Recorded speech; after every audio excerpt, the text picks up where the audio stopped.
మా కామారెడ్డిలో కేసీఆర్ మాజీ సీఎం కేసీఆర్ నిలబడ్డాడు మొన్నటి ఎలక్షన్ లో. కానీ అధికారులు స్పందించకుండా, మాజీ ఎమ్మెల్యేలు స్పందించకుండా మా కేసీఆర్ బాపు ఓడిపోయిందని చెప్పేసి మాకు చాలా బాధాకరం అనిపించింది. కానీ పని చేసే వాళ్ళను తొక్కేస్తుర్రు. వాళ్ళు పైసలకు ఆస్తులకు ఆశపడి లోపల ఉంటురు లీడర్లు అందరూ. ఇవల్ల మా కవితక్కను బీఆర్ఎస్ పార్టీ నుంచి సస్పెండ్ లెటర్ ఇచ్చినామని అంటే ఎంబట్నే స్టేటస్ లో పెట్టుకోవడము, గ్రూపులలో పెట్టుకోవడం పెడితే నిన్నటి నుంచి మాకు తట్టుకోలేని బాధ. మాకు కవితక్క వేసింది తెలంగాణ జాగృతి బతుకమ్మ కావచ్చు, బోనాల పండగ కావచ్చు, యావత్ తెలంగాణ అంటే మా కవితక్క చాలా బ్రాండ్. ఇయ్యాల షర్మిలతోని కొలుస్తురు కాబట్టి షర్మిల ఆంధ్ర షర్మిల మా అక్కతోటి ఏ పని కూడా చేయలేదు.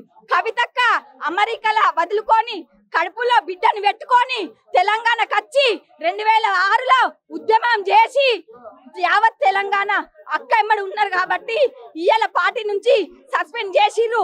ఇయ్యాల హరీష్ రావు, సంతోష్ రావు అని పేరు మెన్షన్ చేయంగానే వాళ్ళ కోపం వచ్చి సస్పెండ్ లెటర్ చేసి బీఆర్ఎస్ వాళ్ళు. మరి హరీష్ రావు నియోజకవర్గం ఎంత అభివృద్ధి జరిగింది.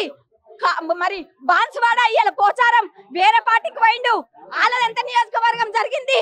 మరి మిగతా నియోజకవర్గాలు జరగలేవు. మా కామారెడ్డి కావచ్చు, మిగతా బాన్స్వాడ ఏ నియోజకవర్గం కూడా జరగలేవు. ఇయ్యాల మా కవితక్కకు నిజామాబాద్ ఓడిపోవడానికి కారణం మాజీ ఎమ్మెల్యేలే. ఖచ్చితంగా దీనికి మాజీ ఎమ్మెల్యేలే. సరే బిడ్డని చేసి కేసీఆర్ బాపు ఎమ్మెల్సీ పోస్ట్ ఇచ్చిండు. ఎమ్మెల్సీ పోస్ట్ ఇచ్చినాక మా అక్క మినిస్టర్ పోస్ట్ అడగలేదు, ఏనాడు కూడా అడగలేదు. మా అక్కకు నిజామాబాద్ కు ఎన్నడూ నిధులు ఇయ్యలేడు, నియోజకవర్గంకు డెవలప్మెంట్ చేయలేడు. అన్ని కప్పి పెట్టుకుంది మనదే పార్టీ. గాని అక్క ఇవాళ జైలుకి పోయినా గానీ జైలు జీవితం గడిపొచ్చింది. ఎందుకంటే 4 కోట్ల ప్రజలు కార్యకర్తలు దెబ్బతింటారని చెప్పేసి అక్క ఆ రోజు జైలు ఐబీపీ అయినా గానీ అక్కడనే ఉన్నది. ఇంటర్వ్యూ ఇచ్చింది D5 లా. నేను కార్యకర్తల కోసం ఉంటున్నా, కార్యకర్తలు గల్లలు పట్టుకొని ఇవల్ల పుస్తలు అమ్ముకొని సర్పంచ్లు గాని ఎంపీటీసీలు గాని మన కోసం పార్టీకి పనిచేస్తురని ఇయ్యాల కొంతమంది కాంగ్రెస్ లకు వెళ్ళిపోయారు.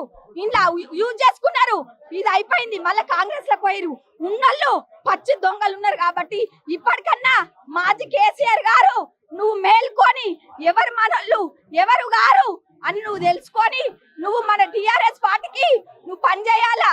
ఇవాళ పవన్ గౌడు ఇవాళ 10 టీవీలో మాట్లాడుతున్నావు. పవన్ గౌడ్ నువ్వు కవితక్క ఇంటికి వచ్చి నువ్వు గంట సేపు అయినా నీకు అపార్ట్మెంట్ దొరకలేదు కవితక్క గురించి. ఇవాళ ఒక ఇవాళ కేసీఆర్ మా జాబ్ వదులుకొని నీకేం జాబ్ ఉందో మాకైతే తెలియదండి. మాకు అసలే తెలియదు. మాకు ఏ జాబ్ ఉందో మాకు తెలియదండి. పవన్ గనికట జాబు మాకు తెలియదు. పవన్ గోనికి జాబు వదులుకోనట కేసీఆర్ బాబుకు ఆమె పని చేస్తుందట. ఒక బిడ్డగా ఉండి ఆమె వ్యతిరేకం మాట్లాడుతుంది అని అంటే కవితక్క ఏం మాట్లాడిందంటే ఇప్పటికైనా మనం సరిదిద్దుకోవాలి అని కవితక్క మాట్లాడింది. కాకపోతే కవితక్కనా మరి ఇలా సీఎం బిడ్డే, మాజీ సీఎం బిడ్డే. మరి నువ్వు పవన్ గోన్వా సీఎం బిడ్డ, నీకు ఏ రైట్స్ ఉన్నాయి? నువ్వెందుకు మాట్లాడినావు ఆ మాట? బాధ ఉందని చెప్పేసి మాట్లాడనుంటివి. కానీ నువ్వు నేను బాబుకు పని చేస్తున్నా అంటే